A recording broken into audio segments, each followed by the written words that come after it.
Good morning. How are you? I'm all I was right, thank I you. was, I was going to nearly do this outside, but it's too hot. Do you know, I thought the same, but I've got every door and window shut because of hay fever. So I'm not sure how you're looking so pristine in this heat. Well, I knew I was coming in, so I've been up 2 hours early to get ready. And hot yoga this morning? No, no, no, no. I didn't have time to do that. Okay, I may do okay. it later. May All do right. it later. You could just do it outside. You don't need to heat the room. I know, but too many flies and too many things flying around. So give that. It's lovely to see you this morning. So we got so much to talk about. Obviously, you're the first person I've caught up with really since we've had a date for English salons to reopen. So the 4th Yeah. of July, Hair Independence Day. And also now we have the guidelines. So talk to me about, let's start first with, I mean, we've had kind of, is it 14 weeks, 16 weeks where we've been locked down. What have you been doing to kind of keep yourself motivated, busy? Besides all my online education and traffic, and especially with the team as well, I've been keeping really busy there. I'm always talking to Australia, Russia, America, so that's always been quite jam-packed. But my business partner, Kim Clayton, keeps me busy. So we're always going into the salon, put it this way, the first couple of weeks was all measuring up to make sure to get D-Day, which is obviously the 4th of July. So we've measured up, we've gone through so many different companies in the respect of PPE, what's going to be best, how much money you're going to spend, because the actual thing of doing this, you have to do so much research, Jane, to get to where you need to be. So that's what we've been doing. And everything's going to be fitted in the next couple of days. But we've been through about 3 or 4 companies, rejected quite a few, but now we've got the system right. So, I will just take you through quick virtual. If you come into our salon, we refurbished in October. So we literally took out reception desk because my reception desk was quite predominant. Now we have a hub in the salon and we work in a circular movement. So if you come into the salon, we're going to obviously take out all reception. There's going to be no reception seats. There's going to be no magazines. When you walk to the left, because it's going to be one-way traffic, with distance, the 2-meter distance with the chairs, we've taken out quite a lot of sections. We've got the PPE perspex is a little bit taller than me. I was joking before, I'm not 6'5", but it's quite high. And there's cubicles, but you can only enter. So if anybody walks past you, they can't sneeze over you or anything like that, or there's no kind of movement.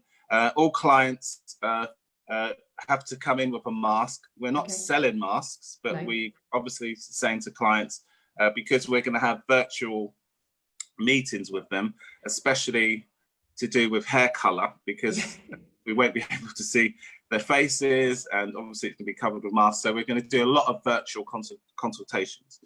So the thing which is kind of, it wasn't stressful. It's quite sad because I've redesigned the salon. So now what we're doing is obviously taken out sections. So that's been a little bit upsetting. Backwash areas, because we've got 4 backwashes upstairs and 3 downstairs. So the backwashers end to end, and in the middle, so we can use 3 of them. I've put perspex, each side, and so that side of it is quite a lot. And then at the back of the salon, we had like 4 spaces, so we would only can really use 2. So again, we've made that area very kind of protected, and our staff will be wearing masks and visors. They're going to be urged to change their clothes when they arrive and when they leave. So obviously they have to go home and make sure it's washed in proper temperature. And downstairs, it's the same thing. And we've got hand sanitizers everywhere, gloves, because some clients will wear gloves. We're washing our hands all the time. So from the point of view of the colorists, they will have gloves. Not all the hairdressers will have gloves because we're going to be sanitizing. And it's going to be difficult, but I've tried it because I've done it in respective online education. Yeah. This is always difficult when you're cutting somebody's hair, but again, you have to respect the environment, and we all have to protect each other, because there's not a vaccine at the moment. So we're all going to be hyper safety, and especially because I'm in Mottcombe Street and it's a very international location. I want everybody to understand that we're welcoming, and we're going to do everything to make sure you're comfortable. And again, because we've got so many a large team, the upsetting thing is we're going to do meetings before where we can meet up, but just imagine you're all used to working with each other, and now we've split the teams. So how many teams have you put in? How's that going to work? So we're going to have about 10 people in. First, we're going to split the groups up with 10, possibly 12, and obviously it's the same kind of ratio for clients. But at the end of the day, we have to make sure everybody adheres to their times. And when I go back, because it's quite funny, because people say, "Do you still do clients?" I say, "Of course I do." So when I go back, I'm fully booked. So I can only, as opposed to doing 10 or 15 a day, I'm going to probably be doing 5 to 6. So it's one of those things where we have to embrace it, because we want to go forward and we want to be healthier in 6 months' time. Absolutely. But it is the absolute scariest scenario I've ever encountered with my business. So, to be closed 3 months is, it goes against everything in my body, because I get up to go to work. I know. You're passionate about the industry. We know how passionate you are, and the hair and beauty, we just know it. But at the end of the day, for us to be on the other side of it, and constantly people texting you, when are you coming back? When are you coming back? Can you cut my hair? Can you cut my hair? Yeah, can you cut my hair? And you have to be, you've got 2 boys, I've got 3 children. I have to protect them. I have to protect everybody. So it is quite interesting. And how have you managed with but now you have got a date, how have you managed with booking clients back in? I mean, so, because I get this, everybody thinks, we all think we're the most important client, and everyone wants to be in on the 4th of July. Have you done it so the people that missed so whoever was in for the weekend that you closed, have you done it that way, or has it been first come, first served? It has to be first come, first served. And I know a lot of clients, and if anybody's hearing this, I love you to bits, but obviously if you're first dialing in or getting to us, that's a great thing. But we have proportions and made sure people are in. But I will stress this. My main thing is, and I'm hoping from the level, especially with hairdressing, I hope we will be busy all the way through, because I don't want like this car crash type of thing. Everybody's come in the first couple of months or whatever, and then it dries up. We need to kind of keep this pumping 24 hours a day. Are you increasing opening times, Errol? Yes, we're going to be open on a Sunday, and predominantly in the area. And those of you who are international listeners, I'm in Knightsbridge. So Knightsbridge always opens from about 10 o'clock and closes about 5. But I think Knightsbridge now, and a lot of opening hours have changed. I think we're going to probably be open to about 8 o'clock, depending on the Sunday laws. But we're going to be very much functioning on Sunday. But the greatest thing with us is we've got 2 entrances, and like I said, people are going to be moving in a one traffic. So if they want to go outside, there's seating areas outside, because we've got a huge patio. Yeah, you have. And in the front of the public area, we have benches. So Mottcombe Street is now pedestrianised. So it's a whole new world. It is a whole new world. And how are the team feeling about coming back? My team, and this is like, I'm not their father. I like to think I'm like a big brother or somebody who, they feel natural to talk to. Yeah. But at the same time, some of them have been there since 16. And, one of the original people, and Anna Bloomer, now she's married, Anna Baker, and Janice, they've been with us for 22 years. Right, okay. We celebrate 22 years this August, so it's a big deal. Yeah. So they're chomping at the bit. But like I said, Jane, we've been on WhatsApp, we've been doing Zoom calls, and the momentum, and I think this is the human element and the mental element. We're very much into, everybody's well-being and making sure they're kind of stable, and, but you can always pick up the phone to me. Yeah. But we're just making sure everybody is balanced. But because a lot of people, and I'm going to say this, and again, and I'm saying this with trepidation, they don't want to go back to work. No. It's such a bubble. They're in such a bubble. They just don't want to go back. And we have to gently, as professionals, ease people. Yeah, encourage people in. Yes. Yeah.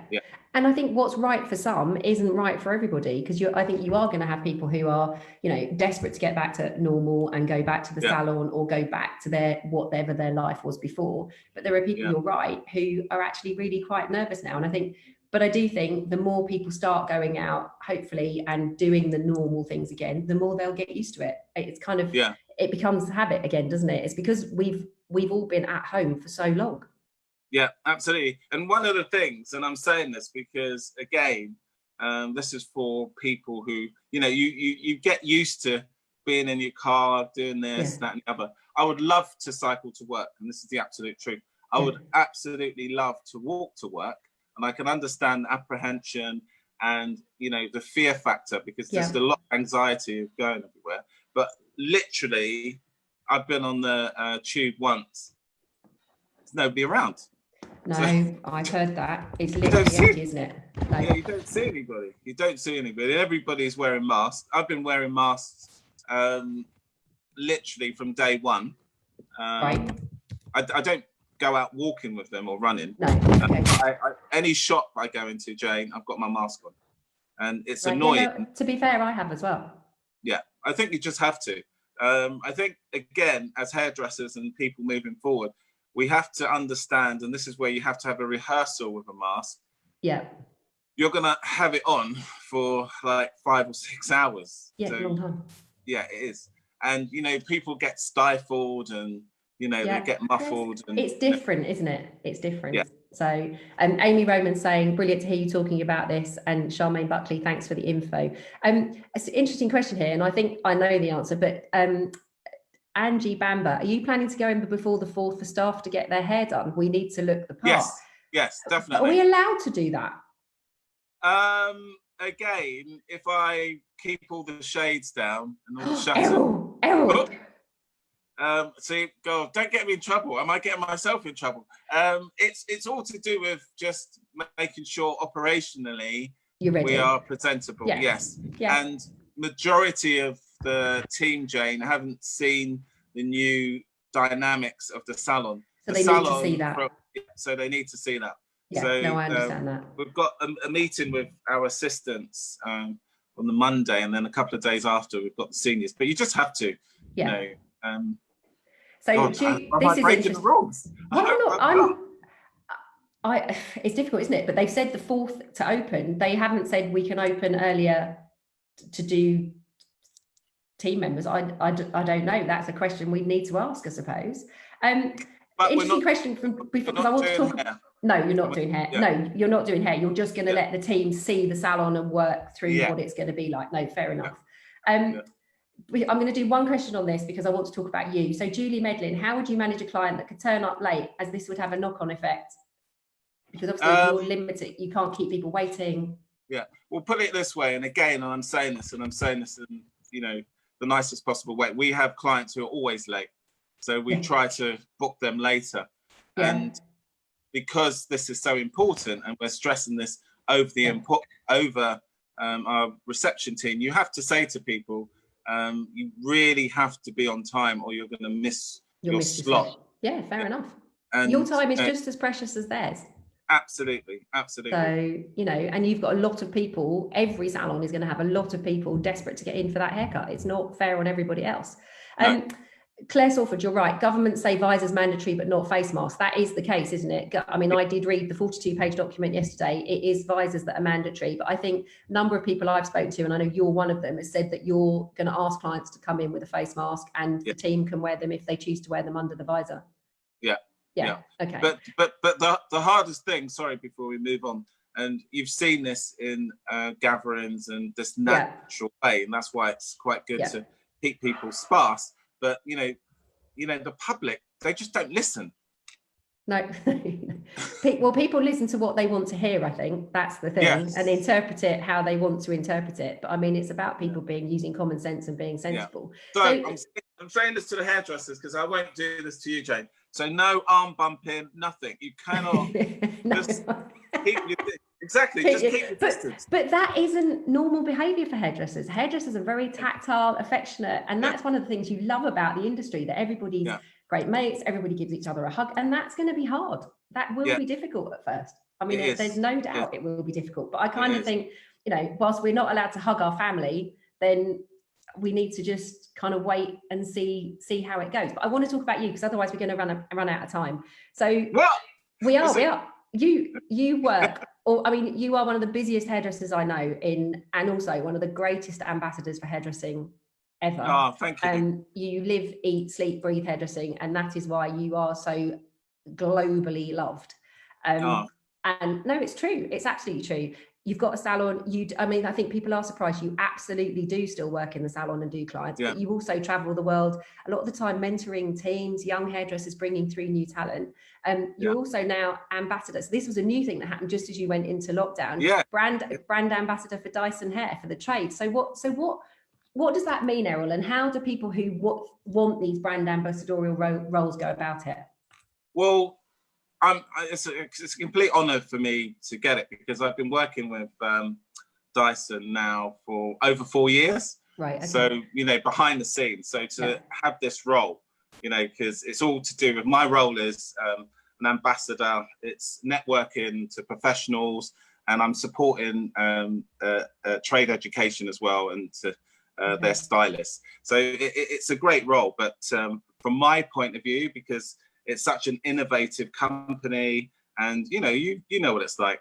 You know, the Supersonic, the crowd, they only have to put out a few things and it sets the pace. But it's quite funny, because this was announced at the beginning, so it's like a trickle. So certain people, it's a trickle, they know, or they don't know. But from my point of view, it's been amazing, and you know, to have that partnership is great. And I don't know, this is a little fact, and I don't know if you guys know this, but you know, the dryer's 4 years old. The Supersonic's 4 years old this year. So I'm very excited. Good.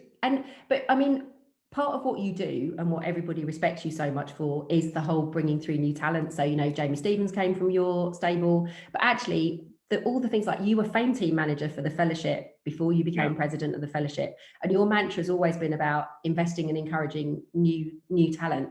So for your team, or anybody listening, what do you look for when you're looking for kind of assistants to work with you? Again, this is basic, but I really do mean this. It's longevity, Jane, and staying power. And I'm looking for somebody who's not going to call in sick all the time. So it's very important for me to make sure somebody's committed, and they're prepared to work just as hard as me, because usually if I do take somebody on, they're either my first assistant or second assistant, or they're kind of moving around with me. And the very fortunate thing, and this is why I love competitions, and we'll talk about it later, is the fact that we've got our assistants who always qualify for you know, the British Business Hairdressing Hairdressing Business Awards. And they always qualify. One has won it, George, but he's the luckiest person. You know, he went in once and won once. You know, that's just so rare. But we encourage people to, you know, I think having a proper mentorship is obviously, you know, I'm absolutely for apprenticeships. I think they do work, but at the same time, you have to invest it's that investment in people. And in our trade, because it's all to do with attention spans, whatever, you just have to make sure you're there for them 24 hours a day, because they are the next generation and then the next future. That's why I think the fellowship works so good, because, you know, you've got Club Star, you've got Project X, you've got the Fame team, you've got the Barber projects, you've got the Colour projects, and, you know, they really polarize on the next people coming through. But from my point of view, with all the people that help me around the world, it's really important to keep them, you know, and I won't say in my stable, but I keep them close, because internationally, when I'm when I'm traveling around, I only have to pick up the phone, and, you know, I've got support. No, and that's so important, isn't it? And I think actually one thing lockdown I think has done is really made this industry even more of a community, because the support and the education and stuff that's been shared by all of you guys online for everybody has just been, and I really hope that continues when we go back to the new normal. Absolutely. And again, really quickly, Jane, because I think this is really important. So obviously you've got people who have been shielding, you've got people who can't go back, you know, a little bit later. But what this has given us, and it's given us as a community, is the fact that you have the option to work from home. So I know teaching our juniors on Zoom and speaking to the team 1 day a week, it can work. Obviously you have to put on a shirt or do something. I've got my Speedos on. You don't have to. So Jamie Stevens brilliantly did that in an interview. He'd got a shirt on and then he stood up and he was wearing shorts. So I'm not going to stand up. Someone said, I think it was Ray Palmer. There was a message earlier on saying, Tracy Jane Thomas, looking so smart today, Errol, and Ray Palmer. I love Errol. He's a true legend. So see, I said, as soon as I saw you this morning, God, you look really smart. You always look immaculate. Oh, like I said, I'm in front of your audience, so I have to. But again, you know, it's just standards, isn't it? It's being professional, and I'm, you know, my indoctrination, especially with my team, is like that all the time. You know, I think we're the only salon which we don't allow training shoes or gym shoes or anything like that. We don't allow blue jeans. Jeans as in shirts or trousers. So it's a standard, you know, you have to keep up a certain. No, I get that. You set the bar and you want everyone to work towards that, and so they should. So you mentioned awards. We've got to talk about. So we were chatting before. So I've looked after the British Hairdresser Awards since '97. You've been a British Hairdresser of the Year nominee, we discovered, since '96. Oh. So 24 years this year, which is, I mean, it is a fantastic achievement. You know, you've seen lots of people come and go. Do you have a favourite collection to date? Yeah, but I can't tell you just in case I use it. Oh, because this year you can use it. Okay. Fair enough. Yeah. All right. I wasn't fishing. I've had to be really careful because, and again, I'm going to say this because, you know, there's so much passion out there, and there's so many people who want to do well. And, you know, our industry, we support and keep photographers going. We keep makeup artists going. We keep stylists going. The model agencies, if it wasn't for hairdressers, especially in this country, wouldn't exist, because we're doing it 24 hours a day.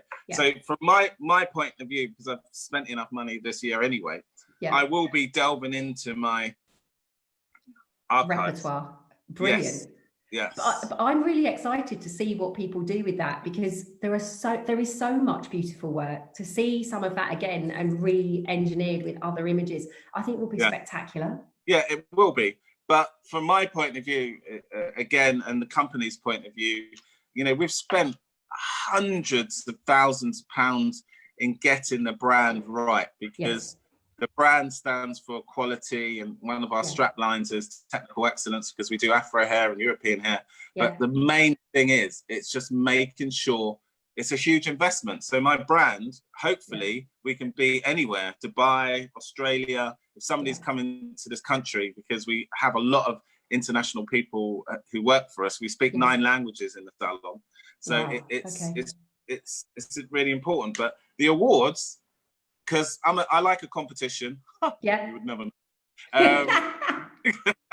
I like a competition, so it's, you know, to be nominated British hairdresser or nominee every year, it's amazing, because I want to fly that flag. It'd be great to have it, because one day I'm going to stamp it, put it on my products. But yeah, but I think you guys have started it off anyway, because look around the world now, every country. Oh, yeah, they have. But I think still, and we work collaboratively to make sure that we retain the kind of the value and the integrity of the event. And I have to say, Errol, you know, because people always say to me, oh, when's Errol going to win? It would be amazing.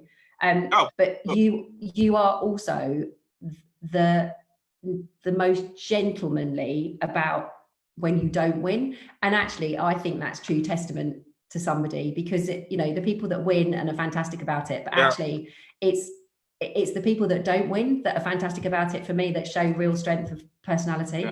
I've been told many times, Jane, and I hope they haven't mentioned it to you.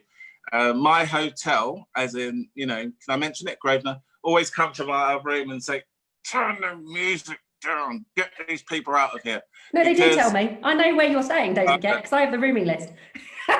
Okay, we have a warm up and then go downstairs, but again, it's like that. The atmosphere is, there's nothing like it. And yes, you can't say it's not even like the Oscars. It's more so, because look at that anticipation and excitement. You know, and the one good thing, I'm glad you've stopped. Okay, and this is going to make me sound like a prude, but I am absolutely not, because, you know, everybody out there knows what I'm like. I'm glad you stopped letting people in drunk. Yeah, well, for me, the thing is, we have a lot of coverage of the event, and it's not about us. It's about promoting the industry in the best possible light. And what you don't want is those car crash stories in the red tops, or, you know, the nationals, or where actually the industry is not being recognised as the profession and the great career choice that it is. And I'm not a hairdresser, but I am hugely passionate about it, and so is everybody that works with me on the team. And I think it's our job as custodians of that event to make sure we portray the hairdressing industry in the best way possible. And it's not about people not having a good time. They absolutely have a good time. But it is about, and it's like you say, it's setting a standard, isn't it? That you expect a certain level of behaviour. And people do get overexcited, and that's fine. But it's about kind of just setting some boundaries. And I mean, Louise Summers has just said, I can't wait to see Errol's greatest hits in picture terms. It's going to be so exciting. And she's right. I mean, I can't wait to see which you choose. Great. I can't wait to see which you choose to send in. I think it will be. Yeah. Oh, we'll put it this way, and I'm saying this purely from the people who I've worked with, you know, globally and in this country. I think photography now, hair photography, is just on a different level. It's incredible, and especially, you know, I see photography now, and my hair is a little bit three-dimensional, but at the same time, it should last about 10-15 years or longer.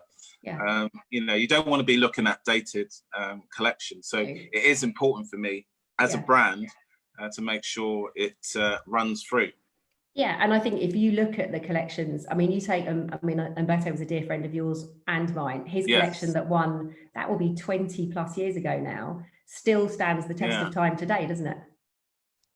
Yeah, absolutely. And for me, and especially what he stood for, you know, I always remember him. He called me, because remember when he got, unfortunately, stuck in the lift when he won. Let's not bring it up. But anyway, he was saying Douglas, because he always called me Douglas. But at the same time, he called me many things. There was another collection, and actually 2 collections. And again, and I love all the collections, and I'm not, Charles Worthington's collection, which was shot by, unbelievable. Again, another one. Shot by Rankin. And the other collection, which was dynamite, was Anthony Mascolo's collection, which was shot by Robert Levetta. Yes. I got it. It's like playing Pictionary on the screen. Yeah. Those collections, and obviously one of Trevor's first ones, and you know, I can go on. And and Antoinette, you know, that kind of Paolo Reversi, that sepia. Just stunning. Just. How do you go about, I mean, we're officially over time, but I'm going to carry on for a few minutes if you don't mind. How do you go about putting a collection together? Where does it start for you?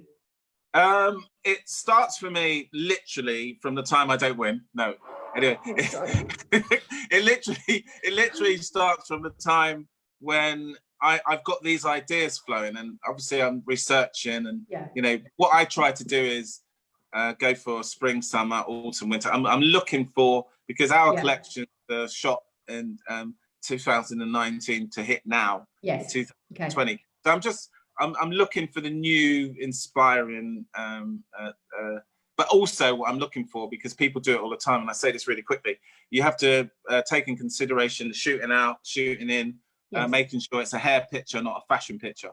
So lately, you know, and I've always done it, we do both, but lately I've been shooting quite close, because I think it's important to capture that drama without taking everything up from the picture. There is so much love for you. I keep looking to the side because I'm getting the messages on Facebook. So Steve Burden, Errol, just legend. Debbie Forrest, you're amazing, Errol. And then a lovely message from Lindsay McKinley. Could listen to Errol Douglas for hours. He's an absolute legend. Speaks so much sense with passion, second to none, and talks to everyone on the same level. Would love to work with him teaching. All your collections are on point every time, and can't wait to see it this year. You know that this industry loves you. You must know that. Yeah, but listen, honestly, it's just you know, it's what I do. I love, you know, all the people I come across, but at the end of the day, and I know this, and you know it, the focus on your awards is so amazing, because so many people see it. It's like, you know, and nobody, and a lot of people can't get in it. So the 10 people I'm in finalists with, I think the diversity is off the wall. I look at it. I don't know why I've got a bill on my table. I look at I keep looking at the names, and I'm thinking, wow. Yeah, no, I get that. You've mentioned a few names of collections you've liked. Could you pick one person that you admire in hairdressing? The one person, and I just love his laid backness, is definitely Eugene. Because he's just so chill. Yeah, it is. And I've kind of started around the same time. I've done a few bits with him backstage, but I just, he's such an English hairdresser. Right. You know, he's just so down, but his ideas, and Angelo's like this as well, his ideas of, you know, and one of my girls who's first assistant for Guido, Naomi Regan, I love his work. So again, and then they're not necessarily people who are, you know, I wouldn't say trade based, but they're not mainstream. Influence. They're influencers rather than And for you, is there one thing you would pick as a career highlight?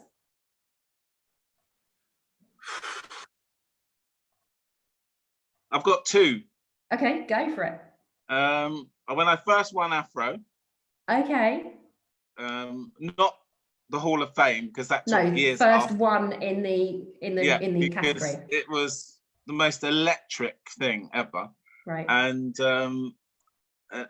actually, I just sneak in one more thing. The MBE. That's got to be up there.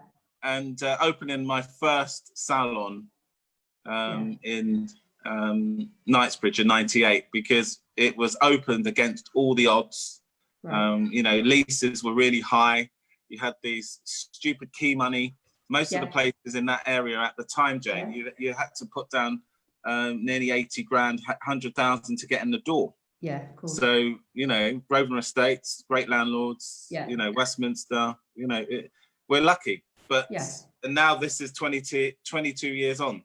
So we celebrate our birthday in August of this year. Well, we need to do something to celebrate that. Hopefully we would be allowed to do. 98. What would you say to somebody starting out now? What's the best bit of advice you could give them? Don't do it. Like, you wouldn't say that because you love hairdressing. No, I wasn't. The best advice I would say is kind of just know your audience and know the community you're offering your services to. Don't get a huge premises, you know, don't get a huge lease. Make sure you've got a break clause in that lease, you know, so you can get out. Absolutely make sure you don't have too many staff. Be careful with your wages bill, be careful with your outgoings. Make sure when you do start up, you're in that salon 24 hours a day. And like I said, I'm lucky, I've got a great business partner, Kim, but I was the front man. But just make sure you corral everybody and absolutely make sure, you know, you're talking to them, and make sure the community knows what you're doing. And what's the best bit of advice you've ever been given? Best advice for me is, you know, and this sounds quite deep, but it's not. It was kind of, you know, people always say, and it's just the truth, life is not a rehearsal. So if you're gonna do something, do it properly. Yeah, give it 100%. Absolutely. And I've always been told, you know, from my parents to people who, because I get mentored, you know, you do it, but make sure you do it with passion, love, and make sure people understand what you're, you know, what you're doing as a person. So for me, and and don't take any shortcuts. No, okay, that's sound advice. And finally, what would you say now to your 18-year-old self? Great mug, by the way. Love that mug. Thank you. This is my BP's mug. There's a lot of hearts on it, isn't it? There are a lot of hearts on it. This is quite good. There's a lot of love for you in the. There's a lot of love for you in the Facebook stream as well. So. Again, and I've said this before, and I absolutely mean it, because I've been so busy, Jane, that certain things have fallen by the wayside. And my one thing would have been, at the same time of opening the shop, I would have just products. That's all. I would have just started a product line. So that would be your advice to your 18-year-old self, if you knew then what you know now. Straight away. Wow. Okay. Well. Yeah, and I've worked, and I've been an ambassador for many product companies. Yes. And it just takes that one thing, and then it can be with you for 10, 15 years or longer. So yeah, products. And I'm still working on it now, but products. Just imagine having a 22-year-old product with alongside the brand. That's all. No, I understand that. Yeah, it's fair enough. And a professional brand. That's all. Yeah. So for hairdressers by hairdressers. Yeah. And sneaking a few consumers. So for you, opening on the 4th, obviously that's the big focus at the moment. So what's next for Errol Douglas? Finally, what's the unfulfilled aim, the unfulfilled goal? My unfulfilled goal is I've got a brand which we've been toying with called Edge. Right. It's a younger brand, so I'd love to get that off the ground. And it's like a kind of a little bit of a community funky brand, and it goes against the ethos of Errol Douglas Sophisticated. Right. So you know, it's all to do with guidance, and all the operators can do everything, Afro hair, barber. I mean, but it's all one operational, and it's a very small unit. Okay. Yes. So only 5-10 seats. So I would love to get that off the ground. Yeah. Obviously with a range, but that to me, and that's the education side, because it will, you know, I love all these brands which are strong enough to have an atelier. Yeah. Okay. So that would be my Okay. Yeah. So, Errol, there is so much love for you. Julie Hunt, go Errol, lots of love hearts. Charmaine Buckley, thank you, such great normal advice. It's been an absolute honour. I think we could talk all day, so we might have to do part 2. There is no doubt. There is no doubt that you are very much loved by this industry, and I think you know that. I hope you know that. You are a true gentleman. So thank you so much for your time this morning. It's very, very much appreciated. Thank you, and it's like it's been too long. We haven't chatted too long. Remember the last time I was with you was in Ireland. That show was quite funny, actually. I think I was actually your assistant in Ireland, pretty much. I was rubbish. Nobody will ever ask me to be an assistant again. I think I was probably crap. But Maria Evangelou says, yes, please, part 2. So we'll have to organise that. So yeah, we haven't seen each other for a while. We need to catch up, and I know everyone else will be dying to see you again soon. So thank you so much. Thank you to Dyson for their support. Good luck with the ambassadorial role. I'm looking forward to see what you do with the education and the brand and stuff moving forward. And once we're kind of moving forward and out of Unlock, hopefully we'll be able to see more of that. So thank you so much, Errol. Have a lovely day. Thank you very much. Thanks, lots of love. Take care. Bye. Good luck for the 4th. I was just about to say 24th. I was going to say, don't say that. The 4th of July. Anyone who's that's only for England though. Only for England. Different dates for the other regions. So 4th of July for England. All right. Lots of love. Take care. Bye. Bye.